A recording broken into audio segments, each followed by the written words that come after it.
Welcome to our channel EdVantage. Learning made easy. This video discusses Chapter 10 of Module 6, that is International Factor Movements. So let us begin. Contents of this video include the following. The major reasons for migration include economic migration. It is caused due to jobs being available only in certain areas or in order to achieve the career path. Political migration. It is caused since individuals prefer to stay in peace and escape areas with political harassment or war. Social migration. People move due to social factors like to have a better standard of living or live closer to family. Environmental causes for migration. It includes natural disasters such as flood, earthquake, famines, etc. Trends in migration.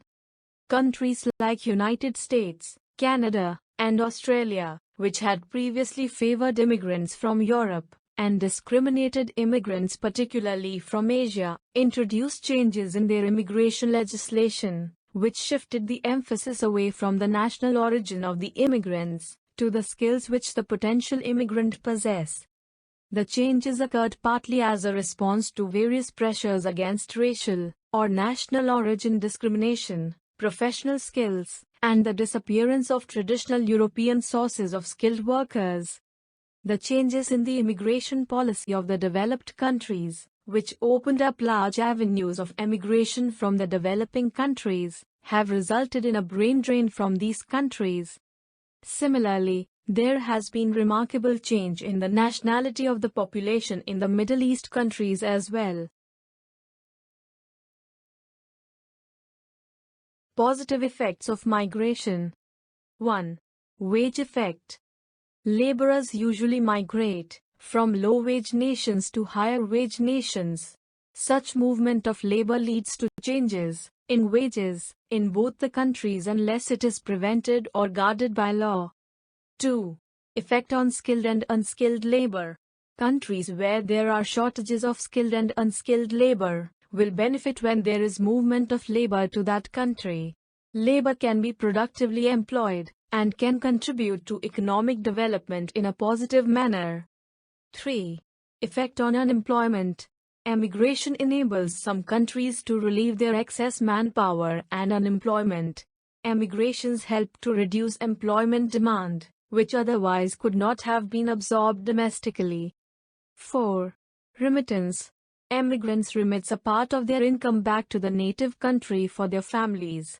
It helps the home country to reduce their balance of payment problem, increase investment, import of capital goods and promote its development. Negative effects of migration. 1. Brain drain. Reasons for brain drain include social environment, lack of opportunities, political instability, economic depression, health risks. Individual reasons for brain drain include family influences, personal preference, career, etc. 2. Illegal immigrants. It may take place due to political, economic, social and religious factors. Changes in ethnic composition of population can have socio-political repercussions. It is a serious problem in India, USA, Canada. 3. Problem of social integration. Social assimilation with people of host country becomes difficult initially due to color, religion and cultural differences. At times ethnic and religious differences create a problem for the host country as it happens in UK and India. 4. Fiscal imbalance. When immigrants settle permanently in large numbers, the host country requires spending huge amount of capital to provide economic and social infrastructure. Such expenditure create fiscal imbalance in the form of increased budgetary deficit. Types of foreign capital include 1. Capital investment. 2. Loans from foreign countries and international institutions. 3. Foreign collaboration. 4. Foreign aid or foreign grants. Capital investment is further bifurcated into short-term investment and long-term investment. Further, the long-term investment include foreign direct investment and portfolio investment.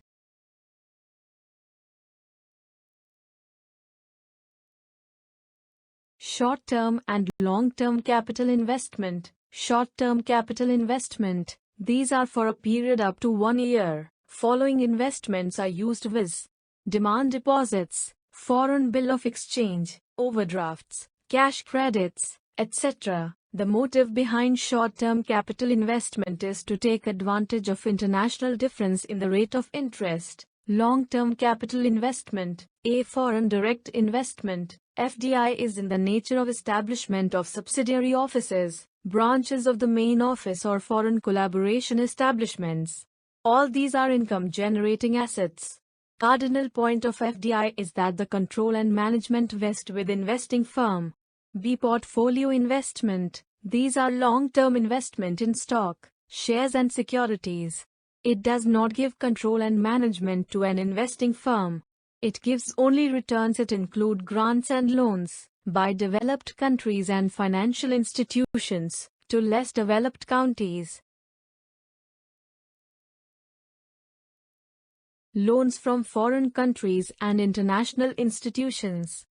Loans from foreign countries means loans from the developed countries and financial institutions like IMF, IBRD, ADB, etc. to underdeveloped countries. Foreign collaboration. Foreign collaboration means two countries participate together to undertake some venture. There are 3 types of foreign collaboration or joint ventures. 1. Collaboration between private parties belonging to 2 or more countries. 2. Joint participation of governments of 2 or more countries. 3. Joint participation of government and the private foreign firms. Foreign aid or foreign grants. Generally, the developed countries and international financing agencies like IMF, IBRD and ADB, etc. help the less developed countries on humanitarian grounds by giving foreign aid or foreign grants for eradication of poverty, illiteracy, unemployment, etc. For example, USA had given a massive foreign aid to the year-shattered countries for their reconstruction after the Second World War period.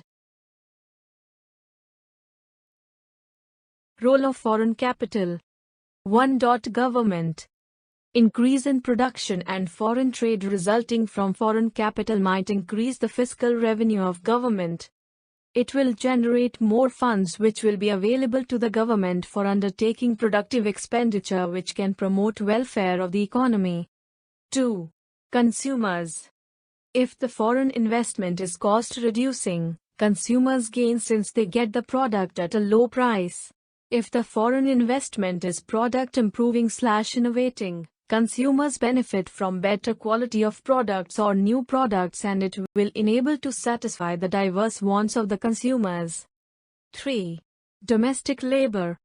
Domestic labor may get higher real wages because of the increase in productivity. Higher wages will enable workers to have a better standard of living. It might also lead to expansion of employment opportunities. 4. External economics. Foreign capital may bring number of indirect gains through the realization of external economies. For example, if foreign investment are used for the development of infrastructure, it will stimulate domestic investment in other sectors. 5.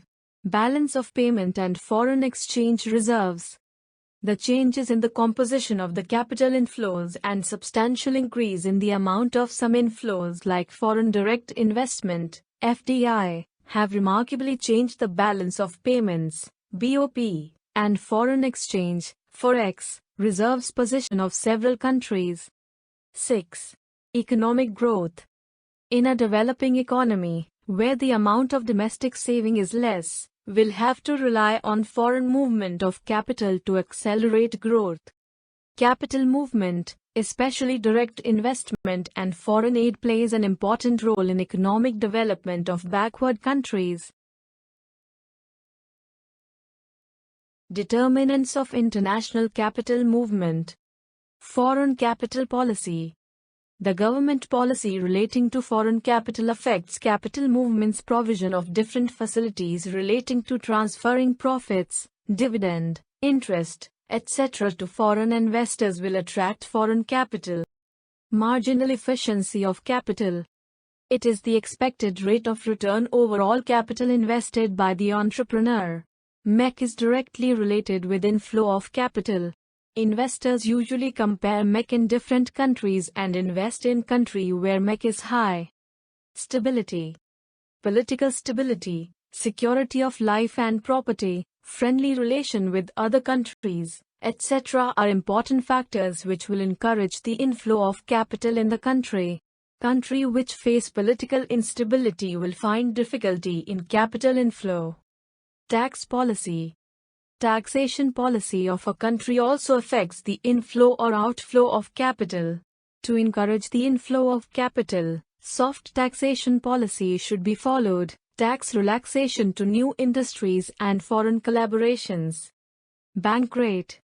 It is the rate at which first-class bills of the commercial banks are discounted by the central bank. If bank rate is low, there will be outflow of capital, and if the bank rate is high, there will be inflow of capital. Rate of interest. Difference in rate of interest serve the most important stimulus to international capital movement. Algebraically, international capital flow is a function of rate of interest. There is inverse relationship between rate of interest, R, and the international capital flow, ICF. Profit motive. A foreign investor always has profit motive in his mind at the time of making capital investment in the other country. Where the possibility of earning profit is more, capital flows into that country. Economic condition.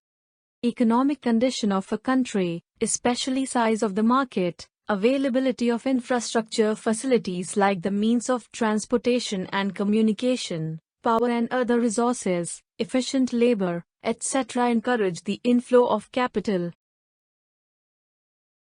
Arguments in favor of international capital movement. 1. Finance plan projects. Economic planning envisages investment in gigantic projects to industrialize our economy. On our own we can't meet the needs of financing these giant projects. Hence we have to rely on foreign capital to finance these giant projects. 2. Meeting foreign exchange needs. Most of the developing countries are foreign trade oriented. They must indulge into foreign trade without which they cannot survive. To industrialize the country, they must import capital goods, technical know-how, technology and engage in foreign collaboration, etc. To finance the import needs, their export earnings fall short. Hence, these countries have to supplement by importing capital, that is foreign exchange, to finance their import needs. 3. Balance of payments adjustment. The underdeveloped countries are branded as the primary products exporting countries, for which the foreign demand is elastic. To industrialize the country, the underdeveloped countries heavily depend upon the imports of capital goods, machinery, spare parts, technology, etc., for which the demand is inelastic. Hence the underdeveloped countries suffer from balance of payments deficit. Therefore, to compensate the deficit, such countries import capital from foreign countries, and hence, the international capital movement takes place. 4. Infrastructural development. It is said though capital formation is necessary, it is not sufficient. For economic development and the exploitation of the resources, especially the capital, there should be the assistance of infrastructural facilities, without which capital will remain unused. We are unable to exploit the infrastructure with the domestic capital only. Hence, there is a need to supplement the domestic capital by importing foreign capital. Even the domestic capital can be activated with the help of foreign capital. 5. Employment generation. The underdeveloped countries are overpopulated countries due to population explosion. For example, India is an underdeveloped country which is overpopulated. In India there is a surplus labor. Hence, There is a prevalence of involuntary unemployment. Besides this, there prevails white-collar and blue-collar unemployment, seasonal unemployment, disguised unemployment. The international capital movement, that is the inflow of foreign capital, paves the way for employment generation. 6. Technology and skill improvement. The underdeveloped countries are branded as labor-intensive technique countries because of labor surplus and scarcity of capital. These countries can't afford to adopt sophisticated technique and technology. These countries do not possess the skilled personnel to handle the automatic devices. The import of foreign capital makes it possible to adopt capital-intensive technique and technology. The foreign collaboration and the sophisticated technology train their labor into technical skilled personnel. 7. Capital formation. Capital formation is the kingpin of economic development, that is, the economic development depends to a great extent on capital formation, such that economic development can be made the function of capital formation. ED is equal to function of CF, that is, economic development is a function of capital formation. The preconditions for capital formation are the rate of savings and the rate of investment. The rate of savings is very poor in the underdeveloped countries because of high marginal propensity to consume. In addition to that, due to the domestic and international demonstration effect, the rate of saving is extremely low. There are no risk-taking entrepreneurs. They do not like to take risk in investing funds in venture projects. As such, capital formation remains extremely low, due to which the tempo of economic development also remain extremely low, such that these countries are branded as underdeveloped countries. Influx of foreign capital happens to be the solution to generate capital formation. Argument against the international capital movement. 1. Economic drain. Foreign investors do not invest in our countries for solving our economic problems.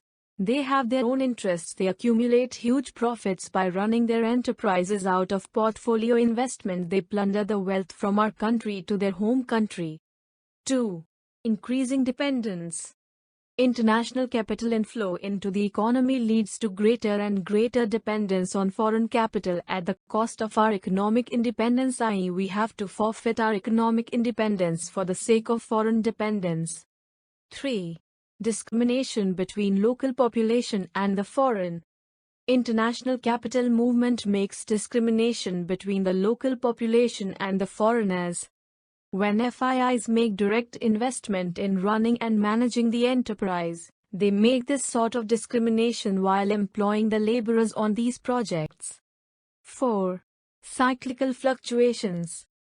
The business cycles are part of the capitalistic economies. When the underdeveloped countries import capital from industrially advanced countries, they import cyclical fluctuation from such advanced countries. 5. Dangerous during emergency. During emergency, it is very dangerous to rely solely on foreign capital. The foreign countries may secretly enter into negotiations with the foreign capital investing countries to destroy the reporting country. 6. Politically dangerous. Greater dependence on foreign capital may prove to be fatal or dangerous to our national sovereignty. Thank you for watching our video. Stay awaited for our next video and please subscribe to our channel EdVantage.